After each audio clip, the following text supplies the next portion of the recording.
Hi friends, ഏവർക്കും നമസ്കാരം. Two's അക്കാഡമിയിലേക്ക് സ്നേഹപൂർവ്വ സ്വാഗതം. അപ്പോൾ ഇന്ന് നമ്മൾ എന്തിനെ പറ്റിയാണ് ഡിസ്കസ് ചെയ്യാൻ പോകുന്നത് എന്ന കാര്യം സ്ക്രീനിൽ നിന്ന് വ്യക്തമാണ്. അത് CSIR നെറ്റ്. എന്താണ് ഈ നെറ്റ്? നിങ്ങൾ കേട്ടിട്ടുണ്ടാവും അല്ലേ? ഈ നെറ്റ് എക്സാം എന്നൊക്കെ നിങ്ങൾ കേട്ടിട്ടുണ്ടാവും അല്ലേ? അതിൽ ഈ നെറ്റ് എന്ന് പറയുന്ന സംഭവം എന്താണെന്ന് അറിയാമോ? നെറ്റ് എന്ന് പറഞ്ഞു കഴിഞ്ഞാൽ നാഷണൽ എലിജിബിലിറ്റി ടെസ്റ്റ് ആണ്. എന്തിനു വേണ്ടിയിട്ടാണ് നമ്മൾ ഈ നെറ്റ് എക്സാം അപ്പിയർ ചെയ്യുന്നത്? അല്ലെങ്കിൽ ഈ നെറ്റ് എക്സാമിൻ്റെ അൾട്ടിമേറ്റ് പർപ്പസ് എന്താണ് അറിയാമോ? നെറ്റ് എക്സാമിൻ്റെ അൾട്ടിമേറ്റ് പർപ്പസ് ഒന്ന് അസിസ്റ്റൻറ്റ് പ്രൊഫസർഷിപ്പ് നേടുക എന്നുള്ളതാണ്. മറ്റൊന്ന് ജൂനിയർ റിസർച്ച് ഫെലോഷിപ്പ് JRF നേടുക എന്നുള്ളത്. ഓക്കെ, ഒരു PG കഴിഞ്ഞ ആളുകൾ നമ്മൾ കാണാറുണ്ട്, നെറ്റിന് അപ്പിയർ ചെയ്ത് നമ്മൾ കാണാറുണ്ട് അല്ലേ? എന്തിനു വേണ്ടിയാണ്? ഒരു ടീച്ചർ ആകുക എന്നുള്ളത് എപ്പോഴും നമ്മുടെ നമ്മുടെ സമൂഹത്തിൽ വളരെയധികം സ്റ്റാറ്റസ് തരുന്ന ഒരു കാര്യമാണ് അല്ലേ? എല്ലാവരുടെ മുന്നിലും ഒരു പ്രത്യേക ഒരു റെസ്പെക്റ്റ് നൽകുന്ന ഒരു ജോലിയാണ് ടീച്ചർ എന്നുള്ളത്. അപ്പോൾ അത് കോളേജിലോ അല്ലെങ്കിൽ യൂണിവേഴ്സിറ്റികളിലായാലോ മധുരം ഇരട്ടിക്കും അല്ലേ? അപ്പോൾ നിലവിൽ യൂണിവേഴ്സിറ്റികളിലും കോളേജുകളിലും അസിസ്റ്റന്റ് പ്രൊഫസർ ആകാനുള്ള മിനിമം യോഗ്യത നെറ്റായി മാറിയ കാര്യം നിങ്ങൾ അറിഞ്ഞു കാണും അല്ലേ? അപ്പോൾ ഇന്ന് Tose academy CSIR net mathematical സയൻസിൻ്റെ സിലബസ് ആയിട്ടാണ് നിങ്ങളുടെ മുന്നിൽ എത്തിയിരിക്കുന്നത്. അപ്പോൾ ഇന്ന് സിലബസ് മാത്രമല്ല നമ്മൾ അനലൈസ് ചെയ്യുന്നത്, ജസ്റ്റ് ആ ഒരു എക്സാം പാറ്റേൺ കൂടി നമ്മളൊന്ന് ഡിസ്കസ് ചെയ്യുന്നുണ്ട്. അപ്പോൾ നമുക്ക് ജസ്റ്റ് ഒന്ന് ആ എക്സാം പാറ്റേണിൽ കൂടെ ഒന്ന് പോകാം. ടോട്ടൽ 3 മണിക്കൂറാണ് നമ്മുടെ എക്സാം ടൈം എന്ന് പറയുന്നത്. മാക്സിമം മാർക്ക് 200 മാർക്കാണ്. നമുക്ക് ഒരൊറ്റ എക്സാമാണ് നമ്മുടെ CSIR നെറ്റ് എക്സാമിന് ഉള്ളത്. അതിൽ നമ്മുടെ ക്വസ്റ്റ്യൻ പേപ്പറിനെ 3 പാർട്ടുകളായിട്ട് തിരിച്ചിട്ടുണ്ട്. Part A, part B, part C. അപ്പോൾ പാർട്ട് Aയിൽ നമ്മുടെ ജനറൽ ആപ്റ്റിറ്റ്യൂഡ് ആയിരിക്കും ചോദിക്കുക. ഓക്കെ, പാർട്ട് Bയിൽ മാത്തമാറ്റിക്കൽ സയൻസ്, നമ്മുടെ സബ്ജക്റ്റ് ഏതാണോ ആ സബ്ജക്റ്റിനെ ബേസ് ചെയ്തിട്ടുള്ള ക്വസ്റ്റ്യൻസ് ആയിരിക്കും. അതുപോലെ തന്നെ പാർട്ട് Cയിൽ നമ്മുടെ സബ്ജക്റ്റ് മാത്തമാറ്റിക്സ് ആണെങ്കിൽ മാത്തമാറ്റിക്സിനെ ബേസ് ചെയ്തിട്ടുള്ള ക്വസ്റ്റ്യൻസ് ആയിരിക്കും ചോദിക്കുക. ഓക്കെ, പിന്നെ പാർട്ട് Bയുടെ പ്രത്യേകത എന്ന് പറഞ്ഞു കഴിഞ്ഞാൽ നമുക്ക് 4 ഓപ്ഷൻസ് തരും. ആ 4 ഓപ്ഷൻസിലെ ഏതെങ്കിലും ഒരു സിംഗിൾ ആൻസർ മാത്രമായിരിക്കും കറക്റ്റായിട്ട് ഉണ്ടായിരിക്കുക. ഓക്കെ, ഇനി പാർട്ട് Cയുടെ കാര്യത്തിലാണെങ്കിലോ മൾട്ടിപ്പിൾ ആൻസേഴ്സ് കറക്റ്റായിട്ട് വരാനുള്ള ചാൻസ് ഉണ്ട്. അതായത് A, B, C, D ആണ് നമ്മുടെ ഓപ്ഷൻസിൽ തന്നിട്ടുള്ളെങ്കിൽ ചിലപ്പോൾ Aയും Bയും കറക്റ്റ് ആയിരിക്കാം. ഓക്കെ, അങ്ങനെയാണെങ്കിൽ Aയും Bയും കറക്റ്റ് ആണെങ്കിൽ നമ്മൾ Aയും Bയും മാർക്ക് ചെയ്ത് കഴിഞ്ഞാൽ, 2 മാർക്ക് ചെയ്ത് കഴിഞ്ഞാലാണ് നമുക്ക് ആ ക്വസ്റ്റ്യനുള്ള മാർക്ക് നമുക്ക് കിട്ടുള്ളൂ. ഓക്കെ, എത്രയാണോ ആ ക്വസ്റ്റ്യൻ്റെ മാർക്ക് എന്ന് പറഞ്ഞു കഴിഞ്ഞാൽ ആ മാർക്ക് കിട്ടണമെങ്കിൽ നമ്മൾ Aയും Bയും ആൻസർ ചെയ്തിരിക്കണം. ഓക്കെ, ഇപ്പോൾ A മാത്രമാണ് ടിക്ക് ഇട്ടിട്ടുള്ളൂ അല്ലെങ്കിൽ മാർക്ക് ചെയ്തിട്ടുള്ളൂ എങ്കിൽ പാർഷ്യലായിട്ട് മാർക്ക് അവിടെ ഒന്നും നമുക്ക് തരില്ല. ആ ഒരു കാര്യം കൃത്യമായിട്ട് ഓർക്കുക. ഇനി പാർട്ട് Aയിൽ നമുക്ക് ടോട്ടൽ 20 ക്വസ്റ്റ്യൻസ് ആയിരിക്കും ഉണ്ടായിരിക്കുക. പാർട്ട് Bയിൽ നമുക്ക് 40 ക്വസ്റ്റ്യൻസ് ഉണ്ടായിരിക്കും. പാർട്ട് Cയിൽ 60 ക്വസ്റ്റ്യൻസ് ആയിരിക്കും ഉണ്ടായിരിക്കുക. ഓക്കെ, അപ്പോൾ പാർട്ട് Aയിൽ 1 മുതൽ 20 വരെയുള്ള ചോദ്യം പാർട്ട് Aയിലെ ആയിരിക്കും. 21 മുതൽ 60 വരെയുള്ള ചോദ്യങ്ങൾ പാർട്ട് Bയിലുള്ളതായിരിക്കും. പിന്നെ 61 മുതൽ 120 വരെയുള്ള ചോദ്യങ്ങൾ പാർട്ട് Cയിലുള്ളതായിരിക്കും. അപ്പോൾ ഇത്രയും ക്വസ്റ്റ്യൻസ് നമ്മുടെ ക്വസ്റ്റ്യൻ പേപ്പറിൽ ഉണ്ടായിരിക്കും. ഏകദേശം ഒരു 120 ക്വസ്റ്റ്യൻസ് നമ്മുടെ ക്വസ്റ്റ്യൻ പേപ്പറിൽ ഉണ്ടായിരിക്കും. ഓക്കെ, അതിൽ എത്ര ക്വസ്റ്റ്യൻസ് വീതം നമ്മൾ അറ്റൻഡ് ചെയ്യണം എന്നുള്ളത് നമുക്കൊന്ന് നോക്കാം. അപ്പോൾ ഇവിടെ മാക്സിമം എത്ര ക്വസ്റ്റ്യൻ നമുക്ക് ഓരോ പാർട്ടിൽ നിന്നും അറ്റൻഡ് ചെയ്യണം എന്നുള്ളൊരു കാര്യം നമുക്ക് നോക്കാം. പാർട്ട് Aയിൽ നമുക്ക് 20 ചോദ്യം തരും. 20 ചോദ്യത്തിലെ ഏതെങ്കിലും 15 ചോദ്യങ്ങൾ നമ്മൾ ആൻസർ ചെയ്താൽ മതി. എത്രയാണ്? 20 ചോദ്യങ്ങൾ തരും, 20ലെ 15 ചോദ്യങ്ങൾ ആൻസർ ചെയ്യുക. ഇനി പാർട്ട് Bയിൽ നമുക്ക് ടോട്ടൽ 40 ക്വസ്റ്റ്യൻ തരും. 40 ക്വസ്റ്റ്യൻസിൽ ഏതെങ്കിലും 25 ക്വസ്റ്റ്യൻസ് നമ്മൾ അറ്റൻഡ് ചെയ്യണം. ഓക്കെ, അതുപോലെ പാർട്ട് Cയിൽ 60 ചോദ്യങ്ങളാണുള്ളത്. 60 ചോദ്യങ്ങളിൽ 20 ഏതെങ്കിലും ചോദ്യങ്ങൾ നിങ്ങൾ അറ്റൻഡ് ചെയ്തിരിക്കണം. നിർബന്ധമൊന്നുമില്ല, മാക്സിമം നമുക്ക് അറ്റൻഡ് ചെയ്യാവുന്നത് 20 ആണ്. ഓക്കെ, 20ൽ കൂടുതൽ അല്ല, 20 വേണം നമ്മൾ അറ്റൻഡ് ചെയ്യാനുള്ളത്. അപ്പോൾ 20ൽ കൂടുതൽ അറ്റൻഡ് ചെയ്യുകയാണെങ്കിൽ നമ്മൾ ആദ്യം അറ്റൻഡ് ചെയ്ത മാർക്ക് ചെയ്തിട്ടുള്ള ആദ്യത്തെ 20 ചോദ്യങ്ങളായിരിക്കും കൺസിഡർ ചെയ്യുക. ഓക്കെ, അതിൻ്റെ മാർക്കായിരിക്കും നമ്മൾ കൺസിഡർ ചെയ്യുന്നത്. ഓക്കെ, ഇനി ഓരോ ക്വസ്റ്റ്യനും പാർട്ട് Aയിലെ ഒരു ചോദ്യത്തിന് എത്ര മാർക്കാണ്, പാർട്ട് Bയിലെ ഒരു ചോദ്യത്തിന് എത്ര മാർക്കാണ് എന്നുള്ളൊരു കാര്യമാണ് പറയുന്നത്. പാർട്ട് എയിൽ ഒരു ചോദ്യത്തിന് 2 മാർക്കാണ്. ഓക്കെ. പാർട്ട് ബിയിൽ ഒരു ചോദ്യത്തിന് 25 ചോദ്യങ്ങളുണ്ട്. 25 ചോദ്യങ്ങളാണ് നമുക്ക് അറ്റൻഡ് ചെയ്യാവുന്നത്. അതിൽ ഓരോ ചോദ്യത്തിനും 3 മാർക്ക് വീതമാണ്. ഓക്കെ. ഇനി പാർട്ട് സിയിലാണെങ്കിലോ 4.75 ആണ് നമ്മുടെ ഇവിടുത്തെ മാർക്ക് എന്ന് പറയുന്നത്. ഓക്കെ. ഇനി അപ്പോൾ നമുക്ക് പാർട്ട് എയിൽ 15 ക്വസ്റ്റ്യൻസ് നമുക്ക് അറ്റൻഡ് ചെയ്യാം. 15 ക്വസ്റ്റ്യൻസ് അറ്റൻഡ് ചെയ്യാമെങ്കിൽ മാക്സിമം നമുക്ക് കിട്ടാവുന്ന മാർക്ക് 30 മാർക്കാണ്. അതുപോലെ പാർട്ട് ബിയിൽ മാക്സിമം 25 ക്വസ്റ്റ്യൻസ് നമുക്ക് അറ്റൻഡ് ചെയ്യാം. 3 മാർക്ക് വീതമാണ് ഓരോ ചോദ്യത്തിനും ഉള്ളത്. അപ്പോൾ 25 × 3 75 മാർക്കായിരിക്കും ടോട്ടൽ പാർട്ട് ബിയിൽ നമുക്ക് കിട്ടുക. ഇനി പാർട്ട് സിയിൽ ടോട്ടൽ 20 ക്വസ്റ്റ്യൻസ് ഉണ്ട്. അതിൽ ഓരോ ക്വസ്റ്റ്യനും 4.75 95 മാർക്കാണ്. ഓക്കെ. ഇതൊക്കെ കൂട്ടിക്കഴിഞ്ഞ് കഴിഞ്ഞാൽ നമുക്ക് 200 ആയിരിക്കും നമുക്ക് കിട്ടുക. അപ്പോൾ ടോട്ടൽ മാർക്ക് എന്ന് പറയുന്നത് 200 ആണ്. ഓക്കെ. ഇനി നെഗറ്റീവ് മാർക്കിൻ്റെ കാര്യമാണ് പറയുന്നത്. 25% ഒരു ക്വസ്റ്റ്യൻ്റെ മാർക്ക്. ഇപ്പോൾ 2 മാർക്കാണെങ്കിൽ 2ന് 25% അതിൻ്റെ നെഗറ്റീവ് മാർക്ക്. അതായത് പാർട്ട് എയിൽ നെഗറ്റീവ് വരുന്നത് 0.5 ആണ്. 0.5 മാർക്കായിരിക്കും തെറ്റായിട്ടുള്ള ഉത്തരത്തിന് പോവുക. ഇനി അതുപോലെ തന്നെ പാർട്ട് ബിയിൽ 3ൻ്റെ 25%, അതായത് 0.75 മാർക്കായിരിക്കും അവിടുത്തെ നെഗറ്റീവ് മാർക്ക്. പാർട്ട് സിയിൽ നമുക്ക് എന്തില്ല, നെഗറ്റീവ് മാർക്ക് ഇല്ല. അപ്പോൾ ഇത്രയൊക്കെയാണ് നമ്മുടെ ക്വസ്റ്റ്യൻസും കാര്യങ്ങളെ പറ്റി പറയാനുള്ളത്. ഇനി ജസ്റ്റ് ഒന്ന് നമുക്ക് CSIR UGC നെറ്റ് ഡിസംബറിലെ കട്ട് ഓഫ് 2023 കട്ട് ഓഫ് ഒന്നിവിടെ നമുക്ക് നോക്കാം. അപ്പോൾ ഇവിടെ അസിസ്റ്റന്റ് പ്രൊഫസറിൻ്റെ കട്ട് ഓഫ് കൊടുത്തിട്ടുണ്ട്. അതുപോലെ തന്നെ ജൂനിയർ റിസർച്ച് ഫെലോഷിപ്പിൻ്റെ കട്ട് ഓഫ് കൊടുത്തിട്ടുണ്ട്. രണ്ടിനും ഒരൊറ്റ എക്സാമാണ്. കട്ട് ഓഫ് കൂടുതൽ നമ്മുടെ JRFനാണ്. അതിനേക്കാളും കുറവായിരിക്കും നമ്മുടെ നെറ്റിന്, ലെക്ചർഷിപ്പ് അല്ലെങ്കിൽ അസിസ്റ്റന്റ് പ്രൊഫസറിന്. ഓക്കെ. അപ്പോൾ ഇവിടെ നമ്മുടെ മാത്തമാറ്റിക്കൽ സയൻസ് നോക്കുകയാണെങ്കിൽ ആദ്യം നമ്മൾ നെറ്റിൻ്റെ അസിസ്റ്റന്റ് പ്രൊഫസർഷിപ്പിൻ്റെ കാര്യമാണ് പറയുന്നത്. മാത്തമാറ്റിക്കൽ സയൻസിന് നോക്കുകയാണെങ്കിൽ അതിൻ്റെ കട്ട് ഓഫ് ഇവിടെയാണ് പെർസെൻറ്റേജിൽ നമുക്കിവിടെ തന്നിട്ടുള്ളത്. അതുപോലെ തന്നെ JRFന് നോക്കുകയാണെങ്കിൽ ഇവിടെ തന്നിട്ടുണ്ട്, കൃത്യമായിട്ട് പെർസെൻറ്റേജിൽ നമുക്കിവിടെ തന്നിട്ടുണ്ട്.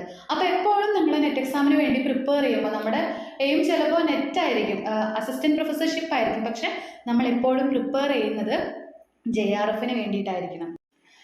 നമ്മുടെ മാത്തമാറ്റിക്കൽ സയൻസിൻ്റെ സിലബസിലേക്ക് കിടക്കാം. 4 യൂണിറ്റുകളായിട്ടാണ് നമ്മുടെ സിലബസിനെ ഡിവൈഡ് ചെയ്തിട്ടുള്ളത്. യൂണിറ്റ് 1ൽ അനാലിസിസ് ലീനിയർ ഓൾജിബ്ര, അതായത് നമ്മുടെ റിയൽ അനാലിസിസും ലീനിയർ ഓൾജിബ്രയാണ് യൂണിറ്റ് 1ൽ വരുന്നത്. അതുപോലെ തന്നെ യൂണിറ്റ് 2ൽ കോംപ്ലക്സ് അനാലിസിസ് ഓൾജിബ്ര, നമ്മുടെ അബ്സ്ട്രാക്ട് ഓൾജിബ്രയാണ്, ടോപ്പോളജി. യൂണിറ്റ് 3ൽ വരുന്നത് ordinary differential equation, partial differential equation, numerical analysis, calculus of variations, linear integral equations, classical mechanics. And unit 4ൽ ഡിസ്ക്രിപ്റ്റീവ് സ്റ്റാറ്റിസ്റ്റിക്സ് ആണ്. ഓക്കെ. അപ്പോൾ നമ്മൾ MSc മാത്സ് ഉള്ള ഒരു ആളാണെങ്കിൽ MSc മാത്സിനും MSc സ്റ്റാറ്റിസ്റ്റിക്സിനും സെയിം എക്സാം തന്നെയാണ്. അപ്പോൾ അങ്ങനെ MSc മാത്സ് ഉള്ള ഒരാളാണെങ്കിൽ നമുക്ക് ഈ യൂണിറ്റ് 4 കംപ്ലീറ്റ്ലി സ്കിപ്പ് ചെയ്ത് കഴിഞ്ഞാലും നമുക്ക് പ്രശ്നങ്ങളൊന്നുമില്ല. പിന്നെ ബാക്കി യൂണിറ്റ് 1ഉം യൂണിറ്റ് 2ഉം യൂണിറ്റ് 3യും കംപ്ലീറ്റ് പഠിക്കണമെന്നൊന്നുമില്ല. നമുക്കിവിടെ കൂടുതൽ മാർക്ക് ചോദിക്കുന്ന ഏരിയാസ് ഉണ്ട്. ആ പേപ്പേഴ്സ് ഫോക്കസ് ചെയ്ത് കൃത്യമായിട്ട് പഠിക്കുകയാണെങ്കിൽ നമുക്ക് എന്തായാലും ഈ എക്സാം ക്ലിയർ ചെയ്യാനായിട്ട് സാധിക്കും. ഓക്കെ. പിന്നെ നമുക്ക് ഏറ്റവും കൂടുതൽ മാർക്ക് ചോദിക്കുന്നതും പിന്നെ നമുക്ക് കൂടുതൽ ഇമ്പോർട്ടൻസ് കൊടുത്ത് പഠിക്കേണ്ടതുമായിട്ടുള്ള പേപ്പേഴ്സ് ഏതൊക്കെയാണെന്നൊന്ന് നോക്കാം. ആദ്യം നമ്മൾ പറഞ്ഞു റിയൽ അനാലിസിസ്. റിയൽ അനാലിസിസിൽ അപ്രോക്സിമേറ്റഡ് ആയിട്ടുള്ള കാര്യങ്ങളാണ് ഞാൻ പറയാൻ പോകുന്നത്.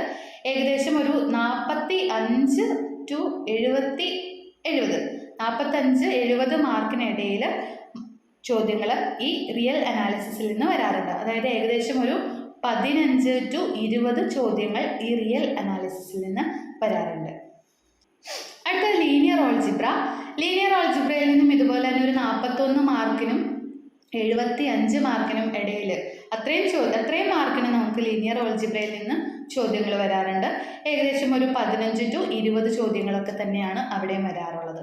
അപ്പോൾ ഏറ്റവും കൂടുതൽ ചോദ്യങ്ങൾ ചോദിക്കുന്നത് ഏത് യൂണിറ്റിൽ നിന്നാണ്? ഫസ്റ്റ് യൂണിറ്റിൽ നിന്നാണ്. അപ്പോൾ നിങ്ങൾ ഒരിക്കലും സ്കിപ്പ് ചെയ്യാൻ പാടില്ലാത്ത ഒരു യൂണിറ്റാണ് ഫസ്റ്റ് യൂണിറ്റ് എന്ന് പറയുന്നത്. ഓക്കെ. ഇനി അടുത്തത് മസ്റ്റായിട്ട് നമ്മൾ പഠിച്ചിരിക്കേണ്ടത് കോംപ്ലക്സ് അനാലിസിസും അബ്സ്ട്രാക്ട് ഓൾജിബ്രയും പഠിച്ചിരിക്കണം. കോംപ്ലക്സ് അനാലിസിസിൽ നിന്ന് ഒരു 5 to 8 ക്വസ്റ്റ്യൻസ് നമുക്ക് പ്രതീക്ഷിക്കാവുന്നതാണ്. അപ്രോക്സിമേറ്റ്ലി ഒരു 30 മാർക്ക് വരെ നമുക്ക് കോംപ്ലക്സ് അനാലിസിസിൽ നിന്നും ചോദിക്കാറുണ്ട്. ഓക്കെ, എല്ലാം ഒരു അപ്രോക്സിമേഷനാണ്, നമുക്ക് ഫിക്സ്ഡ് ആക്കി പറയാനായിട്ട് പറ്റില്ല കേട്ടോ. ഇനി അതുപോലെ തന്നെ ടോപ്പോളജിയിൽ നിന്ന് 1-2 ക്വസ്റ്റ്യൻസ് ആണ് നമ്മളോട് ചോദിച്ചിട്ട് കണ്ടിട്ടുള്ളൂ. അപ്പോൾ ഇത് സ്കിപ്പ് ചെയ്തെന്ന് വെച്ച് നമുക്ക് പ്രശ്നമുള്ള കാര്യങ്ങളൊന്നുമില്ല. ഓക്കെ, അപ്പോൾ യൂണിറ്റ് 2-ൽ നമ്മൾ ഇമ്പോർട്ടൻസ് കൊടുക്കേണ്ടത് കോംപ്ലക്സ് അനാലിസിസിനും അബ്സ്ട്രാക്ട് ആൾജിബ്രയ്ക്കുമാണ്. ഇനി അടുത്ത യൂണിറ്റ് നമുക്ക് നോക്കാം, ordinary differential equation, partial differential equation. ഇത് ഇമ്പോർട്ടൻ്റ് ആണ്. ഈ ഓർഡിനറി ഡിഫറൻഷ്യൽ ഇക്വേഷനും പാർഷ്യൽ ഡിഫറൻഷ്യൽ ഇക്വേഷനും ഇമ്പോർട്ടൻ്റ് ആണ്. രണ്ടിൽ നിന്നും ഈ ഓർഡിനറി ഡിഫറൻഷ്യൽ ഇക്വേഷനിൽ നിന്ന് 4 മുതൽ 7 ക്വസ്റ്റ്യൻസ് വരെ പ്രതീക്ഷിക്കാം. അതുപോലെ തന്നെ പാർഷ്യൽ ഡിഫറൻഷ്യൽ ഇക്വേഷനിൽ നിന്നും 4 മുതൽ 7 ക്വസ്റ്റ്യൻസ് വരെ പ്രതീക്ഷിക്കാം നമുക്ക്. ഓക്കെ, ഏകദേശം ഒരു 25 മാർക്ക് വരെ നമുക്ക് പ്രതീക്ഷിക്കും. പിന്നെ അടുത്തത് ന്യൂമറിക്കൽ അനാലിസിസ്. ഇതൊന്നും നമുക്ക് നോക്കിയില്ലെങ്കിലും പ്രശ്നമില്ല, കാൽക്കുലസ് ഓഫ് വേരിയേഷൻസ് നോക്കിയില്ലെങ്കിലും പ്രശ്നമില്ല. ഇന്റഗ്രൽ ഇക്വേഷൻസിൽ നിന്ന് ഒരു 1 to 3 മാർക്കിന് ക്വസ്റ്റ്യൻസ് നമ്മൾ ചോദിച്ച് കാണാറുണ്ട്.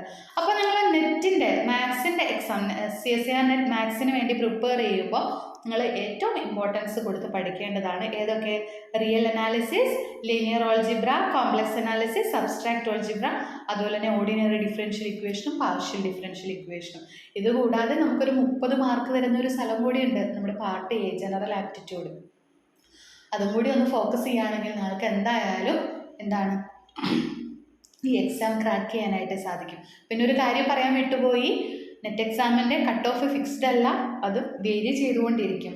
നമ്മുടെ ക്വസ്റ്റ്യൻ പേപ്പറിനെ ഡിപ്പെൻഡ് ചെയ്തിരിക്കും അതിൻ്റെ കട്ട് ഓഫ് എന്ന് പറയുന്നത്. ഓക്കെ, ഇനി നമുക്ക് കുറച്ച് പേപ്പേഴ്സിലെ ഏതൊക്കെ ഏരിയാസാണ് നമുക്ക് പഠിക്കാനുള്ളതെന്ന് നോക്കാം. അപ്പോൾ ആദ്യം നമ്മുടെ യൂണിറ്റ് 1-ലെ ലീനിയർ ഓൾജിബ്രയുടെ കാര്യമാണ് നമ്മൾ പറയുന്നത്. ലീനിയർ ഓൾജിബ്ര വളരെ സിമ്പിളായിട്ടുള്ള ടോപ്പിക്കാണ്. കമ്പയർ ടു റിയൽ അനാലിസിസ് സിമ്പിളായിട്ടുള്ളൊരു പേപ്പർ തന്നെയാണ്. കൂടുതലും ചോദ്യങ്ങൾ ചോദിക്കുന്ന ഒരു പേപ്പറാണ്. അപ്പോൾ മസ്റ്റായിട്ടും ഇത് പഠിക്കേണ്ടതാണ്. ഓക്കെ, അപ്പോൾ ലീനിയർ ഓൾജിബ്രയിൽ നിന്ന് vector space, sub space, linear dependence, linearly independence, basis, dimension, algebra of linear transformations, algebra of matrices, rank and determinant of matrices, linear equations, eigenvalues and eigenvectors, Cayley-Hamilton theorem, matrix representation of linear transformation, change of basis, അതുപോലെ തന്നെ canonical forms, diagonal forms, triangular forms, Jordan forms, inner product space, orthonormal basis, quadratic forms, reduction and classification of quadratic forms. ഇത്ര കാര്യങ്ങൾ നമ്മൾ പഠിക്കണം. Okay, അപ്പം linear algebra ഒന്നുകൂടി പറയാണ്, ഒരിക്കലും സ്കിപ്പ് ചെയ്യാനായിട്ട് പാടില്ല. ഓക്കെ, ഇനി അടുത്ത് നമ്മൾ പറയാൻ പോകുന്ന യൂണിറ്റ് 2-ലെ അബ്സ്ട്രാക്ട് ഓൾജിബ്രയാണ്. അബ്സ്ട്രാക്ട് ഓൾജിബ്ര അതിൽ നമുക്ക് പഠിക്കാനുള്ള കാര്യങ്ങൾ permutations, combination, pigeon hole principle, inclusion exclusion principle, പിന്നെ അതുപോലെ തന്നെ fundamental theorem of arithmetic, divisibility in Z, congruence, Chinese remainder theorem, അതുപോലെ തന്നെ ഓയിലേഴ്സ് വൈവ് ഫംഗ്ഷൻ, പ്രിമിറ്റീവ് റൂട്ട്സ്, പിന്നെ group, sub group, normal sub groups, quotient groups, homomorphism, cycle groups, permutation groups, Cayley's theorem, class equation, Sylow theorem, പിന്നെ അത് ring തിയറിയിൽ വരുന്നത് rings, ideals, prime and maximal ideals, quotient ring, unique factorization domain, principal ideal domain, Euclidean domain, അടുത്തത് polynomial rings and irreducibility criteria, field, finite extension and Galois theory.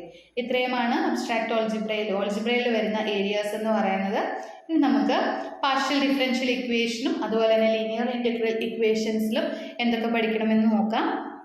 അപ്പോൾ partial differential ഇക്വേഷനിൽ Lagrange and Charpit's method for solving first order partial differential equation, Cauchy problem for first order partial differential equation, classification of second order partial differential equation, general solution of higher order partial differential equation with the constant coefficient, and method of separation of variables for Laplace, heat and wave equation. ഇത്രയും topics ആണ് partial differential ഇക്വേഷനിൽ വരുന്നത്. അടുത്ത linear integral equation ആണ്. Linear integral equation of first and second kind of Redon and Volta types solutions with the separable kernels, characteristic numbers and eigenfunction and resolvent kernels. ഇത്രയുമാണ് linear integral ഇക്വേഷൻസിൽ നിന്നും പഠിക്കാനുള്ളത് നമുക്ക്. നമുക്ക് real അനാലിസിസിൻ്റെ ഏതെല്ലാം sections ആണ് സിലബസിലുള്ളതെന്ന് നോക്കാം. Okay, elementary set theory, ഇനി സെറ്റിൻ്റെ types finite, countable, uncountable, then real number സിസ്റ്റത്തിൻ്റെ കംപ്ലീറ്റ് ഓർഡേർഡ് ഫീൽഡ് എന്ന് പറയാനുള്ള പ്രോപ്പർട്ടി, അതുപോലെ തന്നെ Archimedean property, supremum, infimum, then sequence and series, അതിൻ്റെ convergence, limit supremum, limit infimum കൺസെപ്റ്റുകൾ, Bolzano Weierstrass theorem, Heine Borel theorem, then continuity related ആയിട്ട് uniform continuity, differentiability and mean value theorem, series of functions, sequence and series of functions, അതിൻ്റെ convergence, uniform convergence, അതുപോലെ തന്നെ integrals, Riemann sum, Riemann integral and improper integral, then ഫങ്ഷൻസിൻ്റെ ടൈപ്സും അതിൻ്റെ ഡിസ്കണ്ടിന്യൂവിറ്റിയുടെ കാര്യങ്ങളും, monotonic functions, types of discontinuity, bounded variation, Lebesgue measure, Lebesgue integral, then functions of several variables, directional derivative, partial derivative, derivatives as a linear transformation, inverse and implicit function theorems. Then last one, metric space, compactness, connectedness, normed linear space, spaces of continuous functions as examples. Okay, ഇത്രയുമാണ് നമുക്ക് real അനാലിസിസിൻ്റെ portions ഉള്ളത്.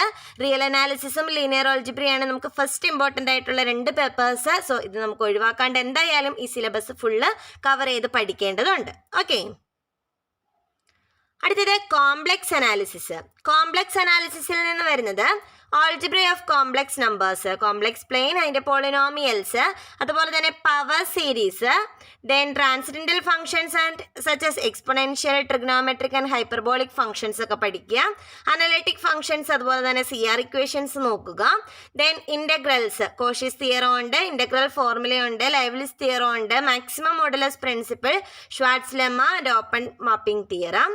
അതുപോലെ തന്നെ സീരീസുകളിൽ വരുന്നത് Taylor series, Lawrence series, അതിൽ നിന്ന് വരുന്ന residues, then മാപ്പിങ്ങിൽ conformal മാപ്പിങ്ങും Mobius ട്രാൻസ്ഫോർമേഷൻസും, 2 മാപ്പിങ്ങിനെ പറ്റിയും പഠിക്കണം. ഓക്കെ, അടുത്തത് നമുക്ക് എന്താണ് ഓർഡിനറി ഡിഫറൻഷ്യൽ ഇക്വേഷൻ, ODEയിൽ നിന്ന് പഠിക്കേണ്ട കാര്യങ്ങൾ എന്ന് നോക്കാം. കൂടുതലും പ്രോബ്ലംസ് ചെയ്യാനായിട്ട് നല്ലതുപോലെ അറിഞ്ഞിരിക്കണം. അതുപോലെ തന്നെ existence and uniqueness of solutions of initial value problems for first order differential equations, അതിൻ്റെ കുറച്ച് തിയറി പാർട്ടുണ്ട്, അത് നമുക്ക് പഠിച്ചിരിക്കുന്നത് നന്നായിരിക്കും. Then singular solutions of first order ODE, system of first order ODE, solution solve ചെയ്യാനായിട്ട് അറിഞ്ഞിരിക്കുക.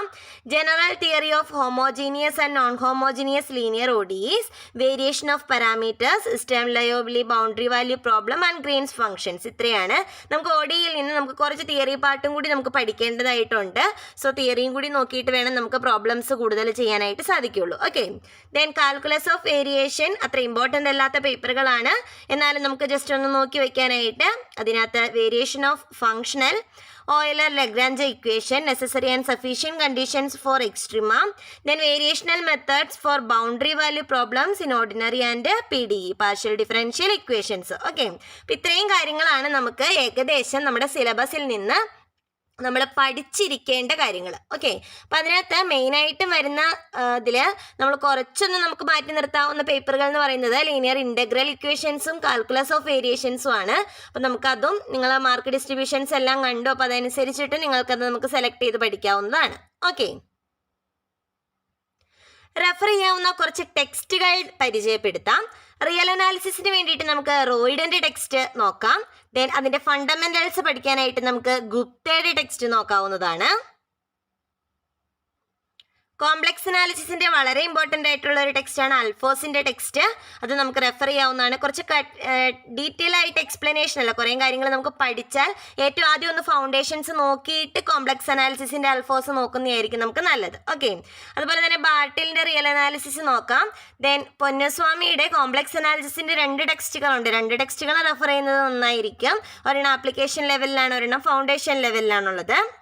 ഓക്കെ, ദെൻ അതുപോലെ തന്നെ ന്യൂമാൻ്റെ ടെക്സ്റ്റ് കോംപ്ലക്സ് അനാലിസിസിൽ നിന്ന് നമുക്ക് വായിക്കാവുന്നതാണ്. നമ്മൾ എത്രത്തോളം ടെക്സ്റ്റുകൾ വായിക്കുന്നോ അത്രത്തോളം നല്ലതായിരിക്കും നമുക്ക് നെറ്റ് എക്സാമിന് വേണ്ടി പ്രിപ്പയർ ചെയ്യുക എന്ന് പറയുന്നത്. ഓക്കെ, അപ്പം നമുക്ക് എത്രത്തോളം റെഫറൻസ് കിട്ടുന്നോ അത്രത്തോളം തന്നെ നല്ലതാണ്. നമ്മൾ കുറച്ച് ഇമേജസ് ഇവിടെ കോട്ട് ചെയ്തിട്ടുണ്ടെന്നേ ഉള്ളൂ ടെക്സ്റ്റുകൾ കേട്ടോ. ദെൻ അതുപോലെ തന്നെ റൂഡിൻ്റെ ടെക്സ്റ്റുകളാണ്. പ്രിൻസിപ്പിൾസ് ഓഫ് മാത്തമാറ്റിക്കൽ അനാലിസിസും റിയൽ ആൻഡ് കോംപ്ലക്സ് അനാലിസിസും രണ്ടും കണക്റ്റഡ് ആണ്. അതുപോലെ തന്നെ അബ്സ്ട്രാക്ട് ഓൾജിബ്രയിൽ നിന്ന് നമുക്ക് റെഫർ ചെയ്യാവുന്ന ടെക്സ്റ്റാണ്. ഓക്കെ, ദെൻ ലീനിയർ ഓൾജിബ്രയിൽ നിന്ന് നമുക്ക് ഹോഫ്മാൻ്റെ ടെക്സ്റ്റും അതുപോലെ അബ്സ്ട്രാക്ട് ഓൾജിബ്രയിൽ നമുക്ക് ഡീറ്റെയിൽ ആയിട്ട് പഠിക്കാനായിട്ട് ഫ്രാലയുടെ ടെക്സ്റ്റും യൂസ് ചെയ്യാവുന്നതാണ്. ഡിഫറൻഷ്യൽ ഇക്വേഷനെ പറ്റി ഒരു ഐഡിയ കിട്ടാനായിട്ട് നിങ്ങൾക്ക് ഈ 2 ടെക്സ്റ്റുകൾ യൂസ് ചെയ്യാവുന്നതാണ് കേട്ടോ. ഇതിനകത്ത് ഓർഡിനറി ആൻഡ് PD രണ്ടും ഉണ്ട്. ഇതിനകത്ത് ഓർഡിനറി ഡിഫറൻഷ്യൽ ഇക്വേഷൻ്റെ കുറേ തിയറി പാർട്ടുകൾ വരുന്നതാണ്. സോ നമുക്ക് ഈ 2 ടെക്സ്റ്റുകളും ODE PD പോർഷൻസിന് വേണ്ടിയിട്ട് റെഫർ ചെയ്യാവുന്ന ടെക്സ്റ്റുകളാണ്. ഓക്കെ, അപ്പോൾ ഇത്രയാണ് നമുക്ക് അത്യാവശ്യം ഒന്ന് റെഫർ ചെയ്യാവുന്ന ടെക്സ്റ്റുകൾ ഉള്ളത് കേട്ടോ. അപ്പോൾ നിങ്ങൾക്ക് ഏകദേശം ഒരു ഐഡിയ കിട്ടിക്കാണും. എത്രത്തോളം പഠിക്കുന്നോ അത്രത്തോളം നമുക്ക് എക്സാം ട്രാക്ക് ചെയ്യാൻ പറ്റും. നമുക്ക് നല്ല പ്രിപ്പറേഷനാണ് ആവശ്യം. ചെറിയൊരു എക്സാം അല്ല CSIR നെറ്റ് എന്ന് പറയുന്നത്. നമുക്ക് വളരെ നന്നായിട്ട് നമ്മളൊരു 6 മാസം ഇരുന്ന് പഠിച്ചാൽ നമുക്ക് ഷുവറായിട്ടും അത് അച്ചീവ് ചെയ്യാനായിട്ട് സാധിക്കും. ഓക്കെ, നമുക്ക് ലക്ക് എന്ന് പറയുന്നത് CSIR നെറ്റിനെ സംബന്ധിച്ച് വളരെ വലിയൊരു കാര്യം തന്നെയാണ്. എന്നിരുന്നാലും നമ്മുടെ പാട്ട് നന്നായി പഠിക്കുക എന്നുള്ളതാണ്. സോ ഇപ്പോഴേ പഠിച്ചു തുടങ്ങിയാൽ അടുത്ത എക്സാം ആകുമ്പോഴേക്കും ഒരു 6 മാസം കഴിഞ്ഞിട്ട് വരുന്ന ഏത് എക്സാമിന് വേണ്ടിയിട്ടും പ്രിപ്പയർ ചെയ്യാനായിട്ട് നമുക്ക് ഇപ്പോഴേ സ്റ്റാർട്ട് ചെയ്യാം. അപ്പം നിങ്ങൾക്ക് സിലബസിനെ പറ്റി അതുപോലെ തന്നെ മാർക്ക് ഡിസ്ട്രിബ്യൂഷൻസിനെ പറ്റി എല്ലാം, ഏതൊക്കെ പേപ്പറുകളാണ് ഇമ്പോർട്ടൻ്റ്, എത്രത്തോളം ഇമ്പോർട്ടൻ്റ് ആണ് ഓരോ പേപ്പറുകളും, ഇതെല്ലാം നിങ്ങൾക്ക് ഒരു ഐഡിയ കിട്ടിക്കാണുമല്ലോ ഇപ്പോൾ ഈ വീഡിയോ കാണുമ്പോഴേക്കും. അതുപോലെ തന്നെ കുറേയധികം വായിക്കാവുന്ന റെഫറൻസ് ടെക്സ്റ്റുകളെ പറ്റിയൊക്കെ കിട്ടിയിട്ടുണ്ട് അല്ലേ. സോ നിങ്ങൾ പഠിച്ചു തുടങ്ങുക. ഇപ്പോഴേ പഠിച്ചാൽ നമുക്ക് ഉറപ്പായിട്ടും നെറ്റ് അച്ചീവ് ചെയ്യാനായിട്ട് സാധിക്കും. ഓക്കെ, വിവിധ കോമ്പറ്റേറ്റീവ് എക്സാമുകൾക്ക് തിളക്കമാർന്ന വിജയം കൈവരിച്ചു കൊണ്ടിരിക്കുന്ന ടോസ് അക്കാഡമി നിലവിൽ നമുക്ക് സെറ്റ്, കേട്ടറ്റ്, net, HSA, HSST, VHSC, LP, UP അതുപോലെ സയൻറ്റിഫിക് ഓഫീസർ പോലെയുള്ള നമുക്ക് PSC ലെവലുകളിൽ വരുന്ന എക്സാമുകളെല്ലാം തന്നെ നമുക്ക് ടോസ് അക്കാഡമിയിൽ കോച്ചിങ് അവൈലബിൾ ആണ്. ഓക്കെ, ടോസ് അക്കാഡമിയുമായി ബന്ധപ്പെട്ട എന്ത് എൻക്വയറിക്കും നിങ്ങൾക്ക് കോൺടാക്റ്റ് ചെയ്യാവുന്ന കോൺടാക്റ്റ് നമ്പറാണിത് 7510155485 എന്നത്. ഓക്കെ, അപ്പോൾ ഇപ്പോഴേ പഠിച്ചു തുടങ്ങുക. പഠിക്കുക എന്നുള്ളതാണത് വലിയ കാര്യം. അപ്പോൾ നമ്മൾ യൂസ് ചെയ്ത് തന്നിരിക്കുന്ന, നമ്മൾ ഇതുവരെ എക്സ്പ്ലെയിൻ ചെയ്ത് തന്നിരിക്കുന്ന സിലബസ്, മാർക്ക് ഡിസ്ട്രിബ്യൂഷൻസ്, റെഫറൻസ് ടെക്സ്റ്റുകളെല്ലാം യൂസ് ചെയ്ത് നന്നായി പഠിക്കുക. നല്ല മാർക്ക് സ്കോർ ചെയ്യാനായിട്ട് നോക്കുക. Okay, thank